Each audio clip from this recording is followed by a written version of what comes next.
Bayram sözlük olarak sevinmek demektir. Bir zorluktan, bir zahmetten sonra yaşanan bir sevinçtir, bir mutluluk, bir mutluluğun dışa vurumudur. Ama yani tabir olarak şer'i manada Müslümanların zaten 2 tane bayramı vardır.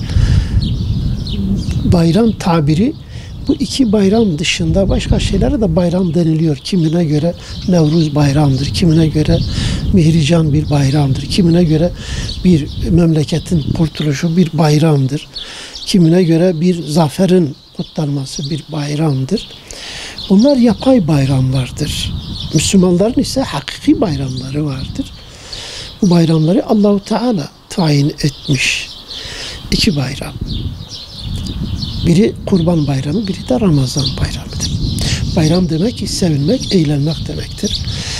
Çünkü bir kurtuluştan sonra, bir zorluktan sonra bir kurtuluşa yani eriyorsun, seviniyorsun, mutlu oluyorsun. Bunu gösteriyorsun yani elhamdülillah. Bir de şükrediyorsun Rabbimize. Allah bizi bu zorluktan kurtardı. Bu sevinç gösterisidir. Bayram tekbirleri olarak bilinen Ramazan Bayramı'nda Ramazan Bayramı günü sabah namazı vaktinden Kurban Bayramı kılınıncaya kadar bu arada tekbir getirilir.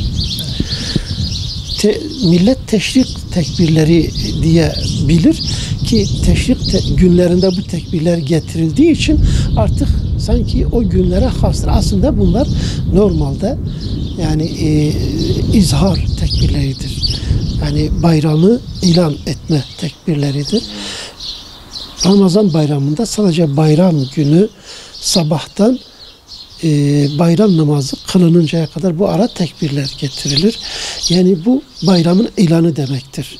Millet yolda da giderken tekbir getirir, dönerken de tekbir getirir. Arefe günü günlerin padişahıdır. Şerefli bir gündür. Günlerin en hayırlısı Arefe günüdür. Bir rivayete göre de Cuma günüdür. Ama afdal görüşe göre alimlerin itibara aldığı rivayet Arefe gününün faziletli oluşudur. En faziletli gün Arefe günüdür. Ki o günde Adem Aleyhisselam'ın tevbesi kabul olunmuştur. O gün için insanlar Arafat'a gidiyor. Adem Aleyhisselam'ın tevbe ettiği yere gidiyorlar. Tevbe ediyorlar. Başka insanlar da o gün tevbe istiğfar etmeleri lazım. O güne has tevbe ve istiğfardır. Bol bol yani istiğfarda bulunmak. Günahları için bağışlanma dilemek Allah-u Teala'ya. Buna has bir namazı yok. Haciler için has duaları vardır. Arafat gününde orada okunacak uzun dualar vardır. Peygamber Aleyhisselatü Vesselam orada o duayı okumuş ve orada hutbe okumuştur aynı zamanda. Ama diğer Müslümanlar, başka yerdekiler o güne has oruç tutmaları sünnettir. Arafa gününe has oruç tutmak sünnettir ve o gün için istiğfarda bulunmak. Başka bir ibadeti yoktur. Bayram dediğimiz için bayram diyoruz yani. Bayram sevinç demektir. Sevinmek, birbirlerini ziyaret etmek, birbirleriyle barışmak, birbirleriyle küskünleri bir araya getirmek, genel bir barış ortamını oluşturmak, herkesin mutlu olduğu, sevinçli olduğu bir gün demektir. Mutlulukla yaşanan bir gün demektir bayram. Bu gibi şeyler bayramda esastır. Bayramda yas yapmak doğru değildir. Çünkü bayram havasını gölgeler. Bayramda kavga etmek, savaş gibi şeyler, bayramın tabiatını bozacak şeylerden sakınmak gerekir. Değil birileriyle gidip hesaplaşmak, gidip helalleşmek olarak bayram yapılır. Bu itibarla ben Müslüman kardeşlerime, bütün ümmeti Muhammed'e özellikle gelecek bu Ramazan bayramını şimdiden tebrik ediyorum. Bayramın sevinç ve mutluluk içinde geçirmelerini tavsiye ediyorum, temenni ediyorum.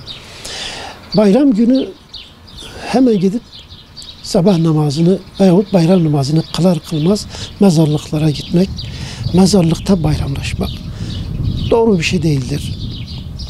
Bayram günü önce ana babayı ziyaret etmek, dirilerle barışmak. Ölüler ölmüşler. Arkasından sen dua okuyacaksın. Gidip orada ölülerden ne istiyorsun? Vay sen şöyleydin, böyleydin, gidip orada yas etmek, ağlamak, gözünü şişirmek. Sonra komşu, nas, dost ziyarete gelir ki bakıyor ki sen bir matem içindesin. Bu bayram değildir. Bayram bu değildir. Bayramın tabiatı sevinmektir. Gelenleri tebessümle, güler yüzle karşılamaktır. Bir şeyler ikram etmeye çalışmaktır. Gönlünü almak için. Böyle yapılır. Yılın belki 12 ayını namaz kılmayan insanlar da bayram günü bayram namazına gider. Hatta Ramazan'ı tutmayanlar dahi bayram namazına giderler.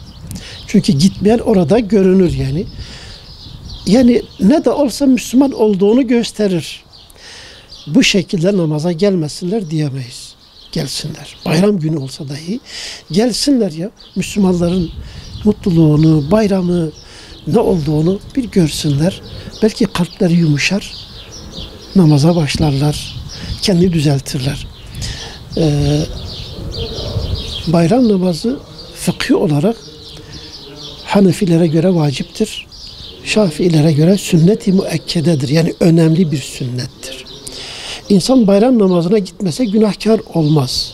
Ama önemli bir fırsatı kaçırır. Önemli bir sevabı kaçırır olabilir. Oysa ki günde 5 vakit namaz insanın üzerine farzdır. Farz-ı ayındır. Mutlaka kılması gerekiyor. İnsanlar buna önem vermiyor. İşte o bayram havasından dolayı o bayram namazını kılmaya gidiyorlar. Bu sefer sünnettir. Yani insan diyelim az sevdiğiyle sadece tokalaşır ama fazla biraz muhabbeti olan insanlarla kucaklaşır. Buna muanaka deniliyor. Musafaha aslında el sıkışmaktır. Ama muanaka böyle kucaklaşmak o sevginin tezahürüdür. Veyahut birini seviyorsun, ona karşı bir mahcubiyetin var, bir kusuru var. Gönlünü almak istiyorsun, barışıyorsun demektir. Olsun bu gibi şeyler yani güzeldir, güzellik katıyor. Evet. Bayramda elbette ikram olur. Aşırı israf her zaman iyi değildir. İsraf haramdır. Ama ihtiyaç kadar dostlara ikram edeceği bir miktar kadar bayram masrafı olabilir. Bunlar yapılmasın diye bir şey yok. Yani bayramda en güzel şeyleri ikram etmeye insan çalışır. Dostunu daha sevindirmek için, daha rahat gönlünü almak için güzel şeyleri ona tattırmak, gönlünü almak, duasını almak güzel şeylerdir yani. Bunlar bid'a değildir. Bayramda hele bir şey var, eskilerin bir sözü var. Kimileri diyor hadis, ben hadis olarak görmedim. Demiş bayram günü aşırı yemek yemekten ölenler şehittir. Ben böyle bir hadis görmedim. Ama yani hadis olmasa dahi çünkü bir ay açlık çekiyor. Evet. O açlıktan sonra işte mükafat olarak verilen bir ziyafettir bayram. Tamam? Ziyafet verilir. Ziyafeti hak ediyorlar. Tutanlara yani o ziyafeti ikram etmek gerekiyor. Hak ediyor ama tutmayanlar belki onlar daha fazla masraf yapıyor. O ayrı bir meseledir. Biz oraya girmiyoruz. Hazreti Peygamber Aleyhisselatü Vesselam bayrama giderken bir yoldan gider, dönüşte başka yoldan gelirdi. Gelirken özellikle gördüğü her insanı sorar. Bayramını tebrik eder. Sahabe de böyle yapardı. Onu taklit ederdi yani. Bayram günü her insanı sormak, bayramını tebrik etmek güzel bir şeydir. Yani o da bir hatırlatmadır yani. Bunda bir beis yok. Kimileri bekliyorlar. Yani bir mesaj da atmadı, gelmedi, bizi sormadı ama bir mesaj uzakta olanlar gidemiyorlar. Bir mesajla, bir telefonla halı hatırını sormak, mesajlaşmak. Güzel bir şeydir. Yani bunda bir sakınca yok. Sadece bununla hasretmek belki doğru bir şey değildir. Yani yanı başında birileri vardır gidip sormuyor ama mesaj atıyor. Mesaj işin kolaylığı diye biliniyor. Mesaj atılmaz diye bir şey de yoktur.